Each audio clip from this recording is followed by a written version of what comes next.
Hey.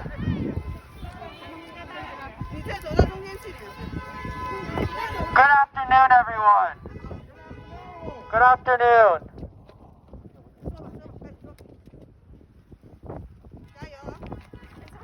My name is Kevin Gu, and I'm a junior at Hopkinton High School, and I wanted to give a speech today at the protest. As a Chinese American, I wanted to kind of voice out and call out the injustices we have faced throughout these past few months. I want to start off by thanking everyone who showed up here today. I want to thank the Hopkinton Chinese Association for organizing this event, the Asian community for gathering here today to voice our injustices, and I want to thank our non-Asian allies who have come here to show support for us. Let me make one thing clear. We are not here today in celebration. We are not here today because we want to be, but rather because we are forced to be, because the circumstances which have been placed on us make it necessary for us to address them. Today, we weep for our fallen elders. We weep for the women's lives who have been lost. Today, our lives are in danger more than ever. I wanted to take this time to say that we have reached our tipping point after decades and generations of silent oppression. We have reached our tipping point because we see so many members of our community killed on the streets that it's made impossible to ignore any longer.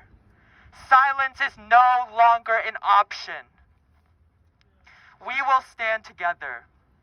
We will remain resilient in the face of adversity. We will not be broken, and we will not remain silent. Let's move on to what caused the recent spike in hate crimes towards the Asian community.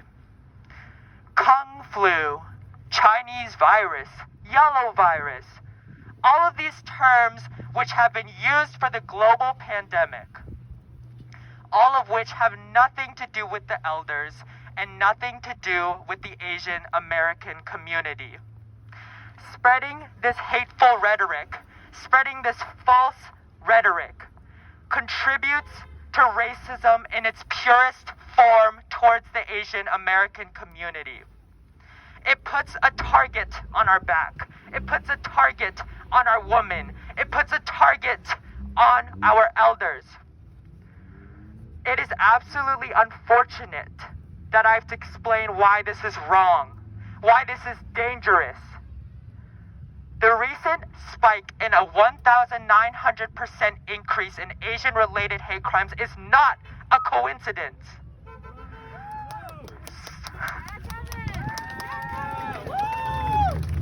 Microaggressions lead to real-life physical aggression. Xenophobia ends lives.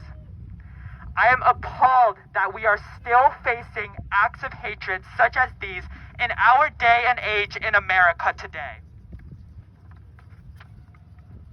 Now let's talk about this.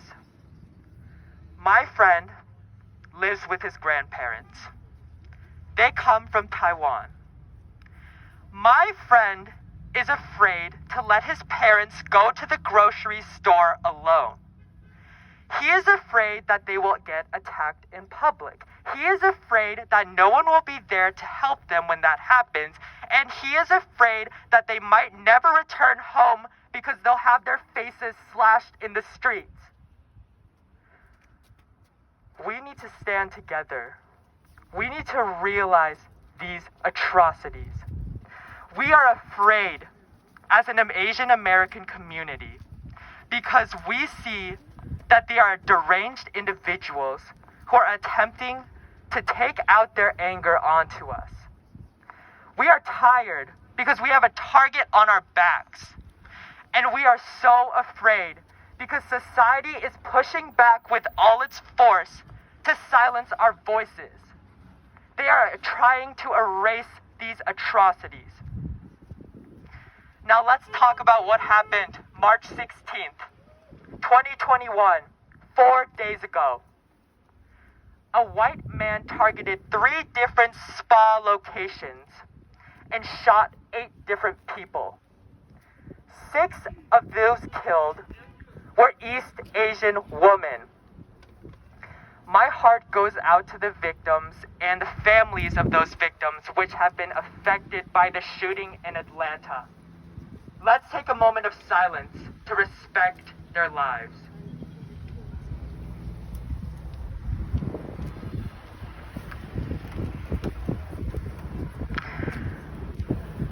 And let's call this what it is: a hate crime, domestic terrorism.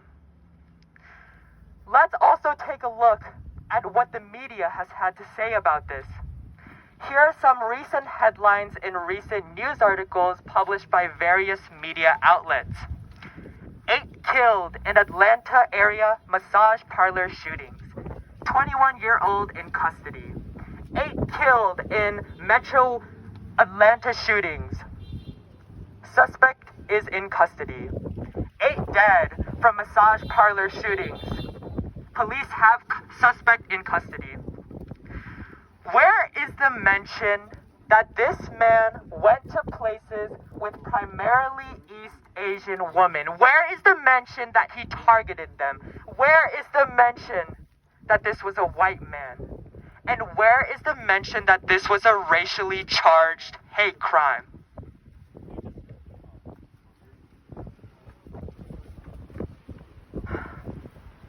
We as Asian Americans, we need to stand strong. And we need to say their names. Never forget the lives that have been lost. Say their names. Repeat them after me. Sung Cha Kim. Soon Chun Park. Xiao Jie Tan. Hyung Jung Grant. Da Yo Feng. Yong Yue. Emphasize their lives. Do not let them be forgotten. Never let the lives of our Asian members be forgotten amidst these anti-Asian sentiments. We have lived in a society that has told us that because we are Asian, we have it good, and that we're not allowed to voice the injustices we face. We live in a society that neglects the Asian community. We live in a society that in the public eye, we as Asians are supposed to stay silent and keep working. Not anymore. We will not stay silent as our elders and our friends and our loved ones and members of our community are killed in the streets. Never again will we let their names be forgotten. Never again a society attempts to erase their stories. Let's stand strong together and protect Asian lives.